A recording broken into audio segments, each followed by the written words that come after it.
My channel. இப்போ நம்ம தினம் ஒரு யோகா என்ற முறையில் சர்வாங்காசனம் செய்ய போகிறோம்.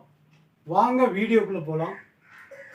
தரையில் ஸ்ட்ரெயிட்டாக படுத்துக்கிட்டு கால்களை உயர்த்தி முதலில் பின்னோக்கி கொண்டு வந்து தரையை தொட்டு விட்டு கால்களை மடக்கி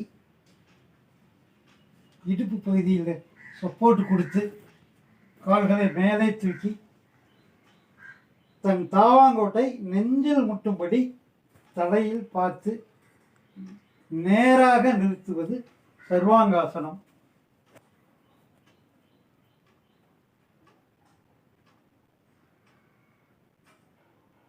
இதுவே சர்வாங்காசனம். இதன் மூலம் நல்ல பலன் நமக்கு கிடைக்கும்.